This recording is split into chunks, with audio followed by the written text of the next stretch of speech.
Hi everybody, we are going to be talking about special right triangles and Pythagorean triples today. So we have two different types of special right triangles. We have the 30, 60, 90 and the 45, 45, 90. And these come about in, I guess, two different ways, but they're pretty useful, and these are shortcuts. Everything we do today can be solved by the Pythagorean theorem, but essentially if you realize these little tricks and these little situations, it can save a lot of time on a test or something like that. So the 30, 60, 90, we actually start off with an equilateral triangle, where we have 60 degrees all the way around. And again, we have equal sides here. And so then we essentially cut this equilateral triangle in half. Okay? It ends up that these two triangles are congruent. And we get then 30 degrees up here, 30 degrees up here. And we have the right angles. And so you hopefully quickly see that we have the 30, 60, 90 triangle. And so let's take a look at just this relationship. So we have the right angle, 60 degrees. And kind of going back up here, let's say, for instance, that my side length was originally 2. Okay, so we know that we have a 2 over here because that was an original part of the triangle. And then on the bottom, again, we cut the triangle in half. And so this side length right here, if the entire thing was 2 and we just cut it in half, well, then that side length is going to be 1. And it turns out by Pythagorean theorem that this final side length ends up being the square root of 3. Since all of these 30, 60, 90 triangles are similar by angle-angle similarity, we actually come up with a nice little, again, shortcut or a template that we can use for our side lengths. Across from the 30 will be side length A, opposite the 90 degrees will be 2A, and then opposite the 60 degrees will be A square root of 3.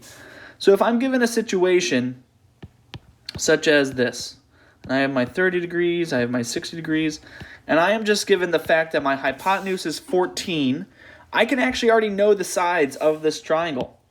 Since the opposite the 30 is just the A, and my hypotenuse was 2A, well, 14 equals 2A. It's in the same spot. So I divide by 2, and I get 7 equals A.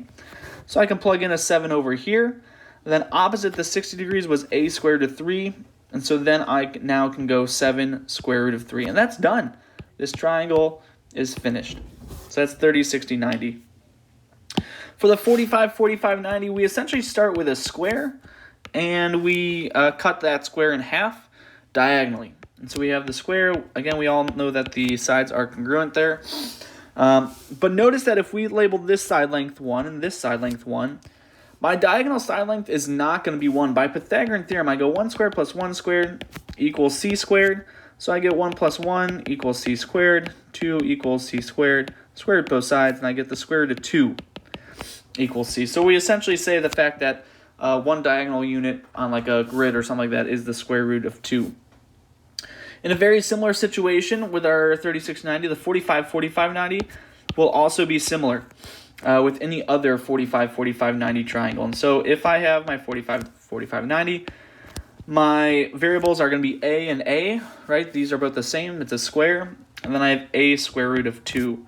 And so if I am given a scenario that I have let's say that I have 10. Here is this side length. Again, I can pretty easily just plug in my a wherever I see an a up above on my template. So this side length would be 10, and this side length would be 10 square root of 2. Pretty easy scenario here.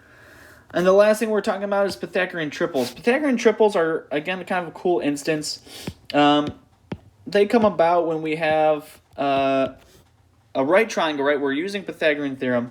But when we use Pythagorean theorem and we have two whole numbers like we do here with 3 and 4, something special happens, right? So we have 9 plus 16 equals c squared. So 25 equals c squared. And if I take the square root of both sides, I get that 5 equals c. Well, this is a pretty crazy instance where all 3 of my side lengths of my right triangle are whole numbers. They're integers. And so this is, again, kind of crazy. In the math world, we put a big exclamation point, and again, these are specifically called Pythagorean triples. There are a bunch of these, but most notably, we can take, so this is a 3, 4, 5 Pythagorean triple, and we can do any multiple of this. So say if we multiply each side by 2 to get ourselves a similar triangle, 6, 8, and 10 is also a Pythagorean triple. What if we multiply it by 100, right? Well, 300, 400, 500 is also one. Another popular one in my book is the 5, 12, 13. So there are different ones, right? They don't just have to be multiples of this 3, 4, 5. There's a bunch of them. Again, one that pops up quite regularly in this high school geometry class is 5, 12, 13. But other than that, I would recommend reasonably just Googling. Google Pythagorean triples and see how many there are. It's quite impressive, so to speak, right? There's an infinite amount, but there are some definitely some popular ones out there that we use more times than not. So again, this 3, 4, 5, 6, 8, 10, I would say 5, 12, 13, they show up quite a bit. And again, everything we've done today can be just done by Pythagorean theorem, but as long as you kind of recognize these nice little shortcuts, it saves you some time. Hopefully this helps. Thanks. Bye.